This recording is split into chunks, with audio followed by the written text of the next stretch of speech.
Hello everyone, good morning all of you. आप सभी को एक बार फिर से हमारे इस यूट्यूब के चैनल में बहुत बहुत स्वागत। आप सभी को नमस्कार। आज हम लोग 2019 के जितने भी नोबेल पुरस्कार हैं उन सब का अध्ययन करेंगे और ये 6 क्षेत्रों में दिया जाता है: medicine, chemistry, physics, literature, peace और इकोनॉमिक्स। तो हम लोग इन्हें पहले देख लेते हैं। एग्ज़ाम से महत्वपूर्ण जो भी पॉइंट हैं, जो भी महत्वपूर्ण बिंदु बनते हैं, पहले हम उन्हें देख लेते हैं अच्छे तरीके से। तो आइए शुरू करते हैं। जो सबसे पहला नोबेल 2019 का मिला था मेडिसिन के क्षेत्र में, वह विलियम कैलेन ग्रिग यल सेमेंजा। ये अमेरिकन है, ये अमेरिका की नागरिकता प्राप्त है। पीटर रेडक्लिफ, ये ब्रिटिश के हैं। इन तीनों लोगों को ऑक्सीजन की उपस्थिति को मानव कोशिकाएं कैसे महसूस करती हैं और कैसे उसे अनुकूल बनाती हैं, इसके खोज के लिए इन तीनों लोगों को मिला था। और इसमें जो टोटल धनराशि मिली थी उसका 1/3, 1/3, 1/3 तीनों लोग आपस में डिवाइड किए थे। अगला जो पुरस्कार होता है केमिस्ट्री के क्षेत्र में, जो नोबेल प्राइज़ मिला 2019 का, ये जॉन बी गुडएनफ, जो अमेरिकन है और ये 97 साल के हैं। दूसरा जो है स्टैनली व्हिटिंगम, ब्रिटिश अमेरिकन है। इन्हें जो नागरिकता मिली है वो ब्रिटिश और अमेरिका दोनों की है, सर स्टैनली व्हिटिंगम। तीसरा व्यक्ति अकीरा योशिनो है, ये जापान का है। और इन तीनों लोगों को लिथियम आयन बैटरी की खोज के लिए ये नोबेल प्राइज़ मिला 2019 का। अगला जो क्षेत्र है फिजिक्स का, भौतिकी, जेम्स पीबल, माइकल मेयर और डीडीआर क्लोजर। जेम्स पीबल की बात करें तो एक कैनेडियन और अमेरिकन का दोनों सिटीजनशिप है, इन्हें नागरिकता। माइकल मेयर स्वीडिश हैं और डीडीआर क्लोजर ये भी स्वीडिश हैं। इन दोनों लोगों को 51 पिगासी बी नामक प्लेनेट के खोज के लिए मिला था। जान लें, ब्रह्मांड विज्ञान पर नए सिद्धांत रखने व सौरमंडल से परे एक अन्य ग्रह खोजने के लिए जेम्स पीबल को ये नोबेल प्राइज़ मिला था। लिटरेचर के क्षेत्र में ओल्गा टोकरजुक पोलैंड के हैं और पीटर हैंडके ऑस्ट्रिया के हैं। इन दोनों लोगों को नोबेल प्राइज़ लिटरेचर के क्षेत्र में मिला। 2018 के लिए ओल्गा टोकरजुक और 2019 के लिए पीटर हैंडके को। बात करें पीस के लिए तो अभी अहमद अली इथियोपिया के प्राइम मिनिस्टर हैं। इनका जो सीमा विवाद था इरिट्रिया के साथ इथियोपिया का, उसको समझौता और शांति स्थापित करने के लिए ये अभी अहमद अली को ये नोबेल प्राइज़ मिला। इकोनॉमिक्स, अभिजीत बनर्जी जो कि इंडियन है, एस्टर डुफ्लो इनकी वाइफ, फ्रांसीसी और अमेरिकन दोनों की इन्हें सिटीजनशिप है। Michael Kremer American.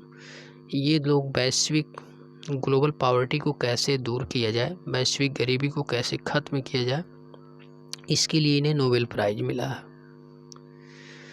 Abhijit Banerjee, Esther Duflo, Michael Cramer.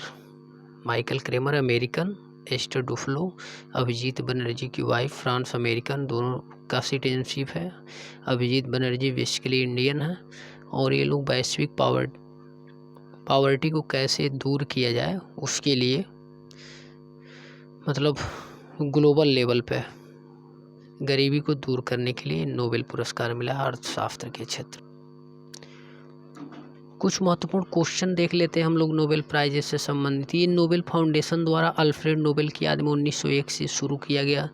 1867 में डायनामाइट का आविष्कार किए अल्फ्रेड नोबेल और दिसंबर 1896 में इनकी मृत्यु हो गई। नोबेल फाउंडेशन की स्थापना 29 जून 1900 को हुई।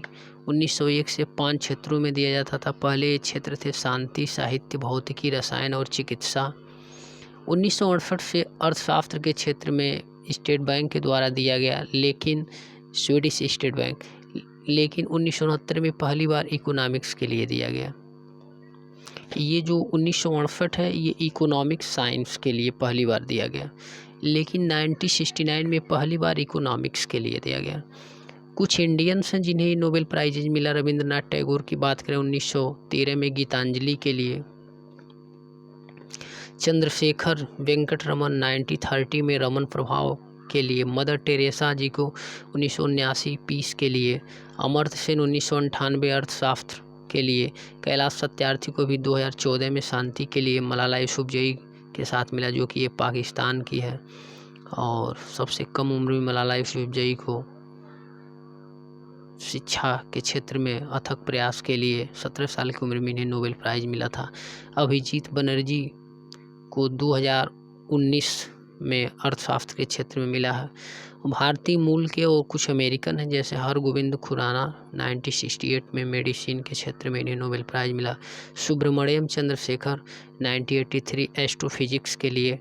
वेंकट रामाकृष्णन 2009 में राइबोसोम के स्ट्रक्चर के लिए। BS नायपाल 2001 लिटरेचर में। रोनाल्फ रास ये ब्रिटिश हैं और इंडिया में इनका जन्म हुआ है उत्तराखंड में। 1902 में इन्हें मेडिसिन के क्षेत्र में मिला है। बात करें मैडम क्यूरी, इनका जो फैमिली है पूरी फैमिली नोबेल प्राइजेज है।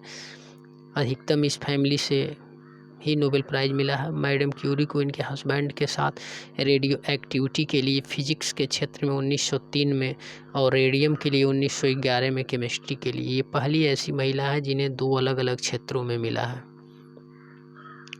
जॉन बार्डिन ट्रांजिस्टर के खोज के लिए 1956 में फिजिक्स में और सुपर कंडक्टिविटी 1972 में भी फिजिक्स के लिए। फ्रेडरिक सेंगर की बात करें तो इंसुलिन के लिए 1958 में और DNA 1980 में। दोनों केमिस्ट्री क्षेत्र हैं, दोनों केमिस्ट्री और ये दोनों फिजिक्स, लेकिन ये मैडम क्यूरी फिजिक्स और केमिस्ट्री। फिर हम लोग आगे अगर देखें तो एल पॉलिंग का नाम आता है। केमिकल बॉन्डिंग केमिस्ट्री 1954 में।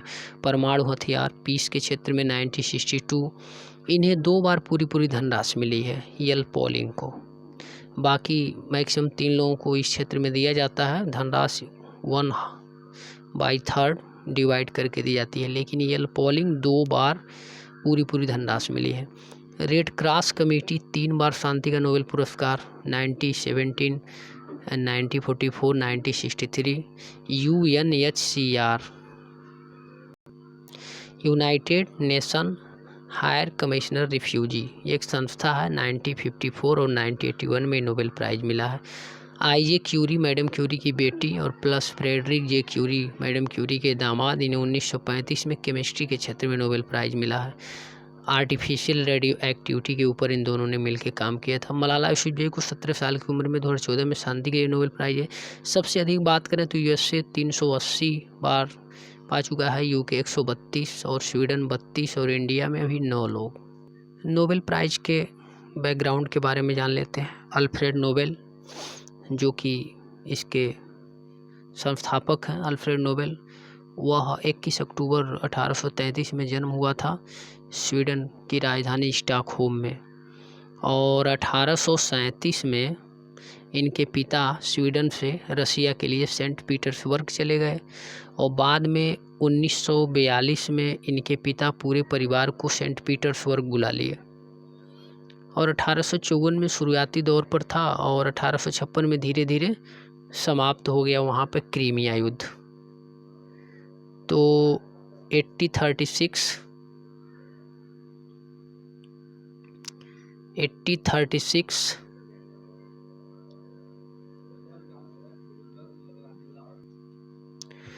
तो 1837 में इनके पिता स्वीडन से रसिया के लिए सेंट पीटर्सबर्ग चले गए और 1842 में इनके पिता पूरे परिवार को सेंट पीटर्सबर्ग बुला लिए।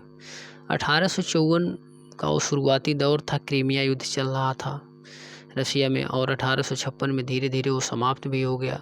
तो 1859 का जब दौर आया 1859 में इनके पिता का व्यापार धंधा वहाँ पे कुछ चला नहीं, इनकी कंपनी दिवालिया हो गई और 1862 में अल्फ्रेड नोबेल ने अपने दम पे खुद की फैक्ट्री लगाई।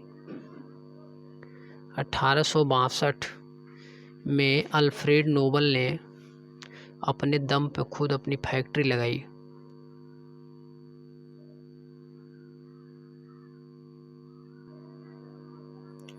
और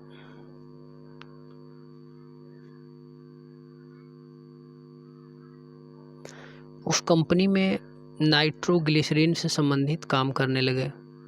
1864 में कंपनी में विस्फोट हो गया और इनके भाई के साथ कई मजदूर मारे गए। बाद में इन्होंने डायनामाइट की भी खोज की। 1867 में इन्होंने डायनामाइट का खोज किया। और 1893 में अल्फ्रेड नोबेल ने स्वीडन की कंपनी बोफोर्स को खरीद ली। और यह आयरन और स्टील की कंपनी पहले थी, अब इन्होंने इसमें तोप और हथियार बनाना शुरू कर दिया।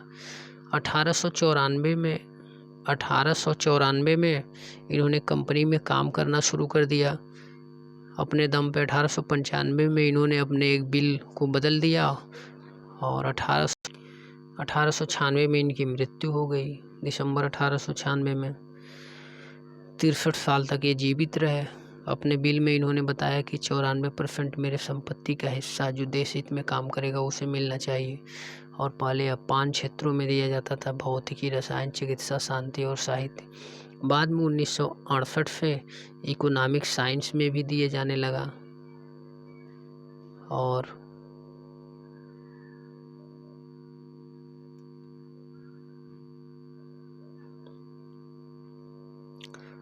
तो इकोनॉमिक साइंस में 1968 से दिए जाने लगा। और शांति का नोबेल पुरस्कार जो होता है वो ओस्लो, जो नॉर्वे की राजधानी है, वहाँ पे दिया जाता है। मोस्ट इम्पोर्टेंट है। तो ये रहे कुछ बेसिक पॉइंट, तो आप इसे एक बार रिवीजन कर लीजिएगा। आप चाहें तो इसका स्क्रीनशॉट भी ले सकते हैं। ये 2019 के जितने भी नोबेल पुरस्कार हैं, लेटेस्ट अपडेट है। Medicine, chemistry, physics, literature, peace and economics.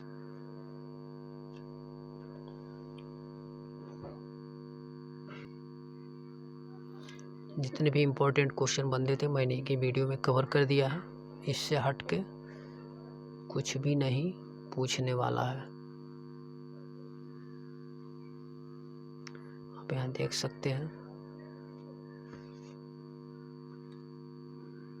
तो धन्यवाद, बस आज के लिए इतना ही। मिलते हैं अगले वीडियो में।